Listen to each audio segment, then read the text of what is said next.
परिषद बाय टिवाइएफ चुं 11 दफा दाबी नरगै राज्यपालनि थानियाव थांनाय सम बै 11 दफा दाबि बिसिङाव जे 6 दाबि अंखा जे चिनि तिप्राहा बा तिप्रासा আমচয়নি হামকরেনি বাগই স্বেচ্ছাসেবক বন্ধুদের বলবো বড় পতাকাগুলি আমাদের মিছিলের সামনে থাকবে, কিন্তু এগুলি আপনারা হাতে হাতে ডিস্ট্রিবিউশন করে দিন। হেনখাই তামনাং এডিসিনি আগত তাইবো ফান নাং অর্থাৎ লেজিসলেটিভ অ্যাডমিনিস্ট্রেটিভ পাওয়ার নাং দুলাইনে হবে, তাই প্রত্যেকের অনুমতির জন্য বলছি মিছিল দুলাইনে হবে, তাই রাং নাঙো এই ক্ষেত্রে স্বেচ্ছাসেবকরা ভূমিকা নেবেন। আবো খাইয়া হেনখাই অমানিয়া মিছিলটা সুন্দর এবং সুষ্ঠুভাবে যে শুরু কেন্দ্রীয় করার ক্ষেত্রে সরকার স্বেচ্ছাসেবক বন্ধুরা ভূমিকা নেবেন। 125তম সংবিধান সংশোধনের বিল কনস্টিটিউশন অ্যামেন্ডমেন্ট বিল কসাই তংখা আবত ডাক্তি পাস খানিনি বাগৈ স্বেচ্ছাসেবক বন্ধুরা রাজ্যপালের থানায় থাংনাই বড় পতাকাগুলি সামনে নিয়ে আসুন, আবনি লগে এগুলি মিছিলের সামনে থাকবে, রাজ্য সরকারের থানিব মিছিল দুলানে হবে। শ্রেণী বাগৈ সঙ্গ অকংগ্রেস সালাই আবো অঙ্কা চিনি পিরিনি যে 11 পয়েন্ট ডিমান্ডনি মূল ক অমই গণমুক্তি পরিষদ টিওএফ হোল স্টেট হইতে সঙ্গর প্রতিবাদ পরিষদ এবং টিওএফের এই রাজভবন অভিযান 11 দফা দাবিতে এই অভিযান হলেও মূলত যে প্রশ্নটি আজকে ত্রিপুরাজ্যের শুধু ট্রাইবেল অংশের মানুষ না সমস্ত অংশের মানুষের কাছে খুব জরুরি এবং যে বিষয়টাকে নানাভাবে নানা রং চড়িয়ে সংকীর্ণ রাজনীতি করে তার জবাব দেওয়ার জন্য আজকে আমাদের সেটা হলো এডিসির সার্বিক উন্নয়ন। এডিসি মানে হলো ত্রিপুরাজ্যের 2/3 জায়গা নিয়ে যে ভূখণ্ড এবং অপেক্ষাকৃতভাবে ত্রিপুরাজ্যের যারা পিছিয়ে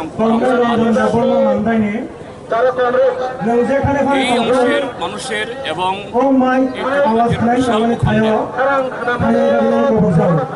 যদি সংগঠিত না হয় তাহলে রাজ্যটাই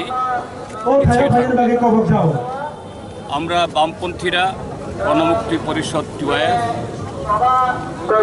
শুধু এই কর্মসূচি না আগে থেকেই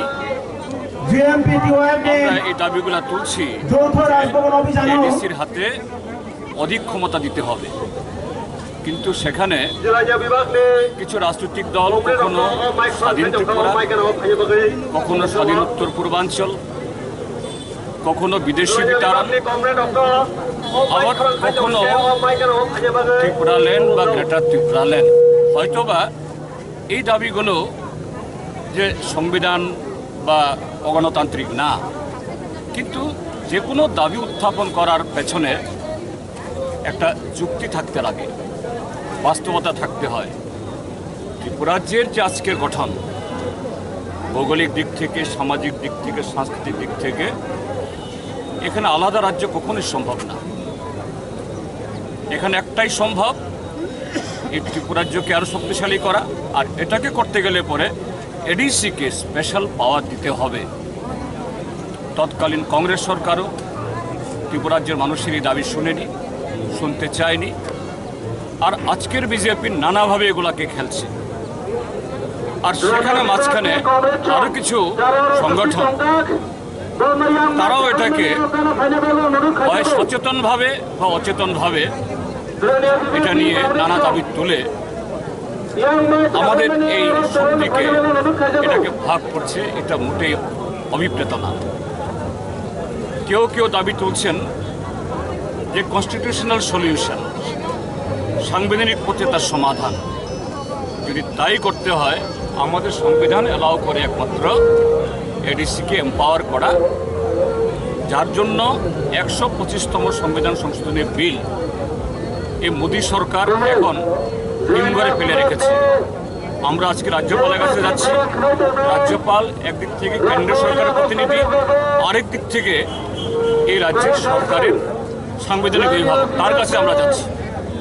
তো তুমি কেন্দ্রীয় সরকারকে বলো, রাজ্য সরকারকে চাপ দাও, তার সাথে অন্যান্য দাবি হক বরফকে অষ্টম সংশোধন করা এবং গত 2018 নির্বাচনে যে সমস্ত প্রতিশ্রুতি দিয়েছিল এগুলো যাতে পালন করে।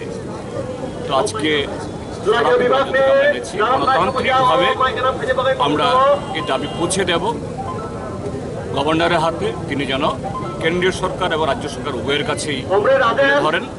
আর এরপরে যদি কেন্দ্রীয় সরকার অনার হন, আগামী দিন আরও বৃহত্তর আন্দোলন হবে। কোনো ব্যক্তি বা দলের বিরুদ্ধে কারোর অস্বাভাবিক আমরা দেখেছি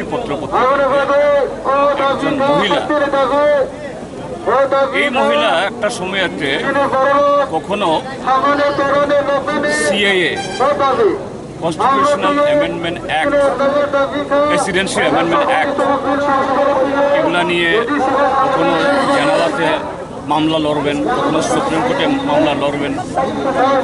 এই সমস্ত বলে সরলমুখী পাহাড়ের লোকদের কাছ থেকে টাকা নিয়েছেন বলে তারা অভিযোগ করছেন এবং নানাভাবে তাদেরকে কখনো দিল্লি নিয়ে গেছেন, কখনো আগরতলাতে বসিয়েছেন, কখনো রাজপথ অবরোধ করছেন।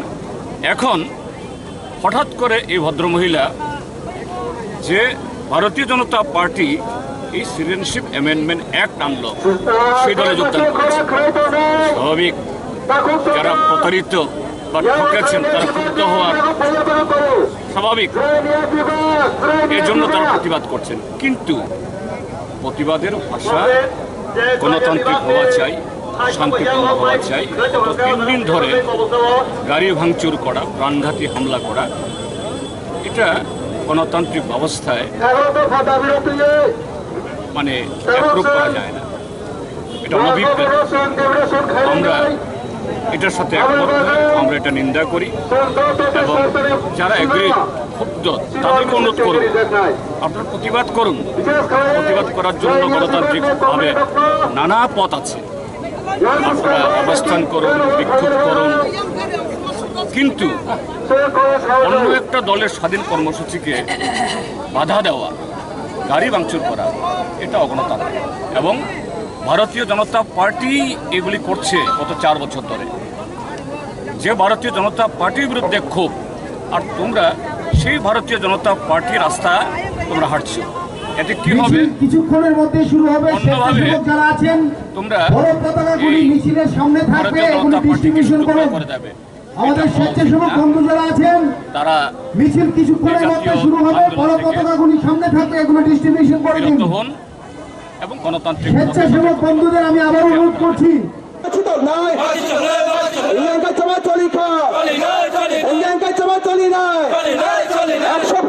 সংবিধান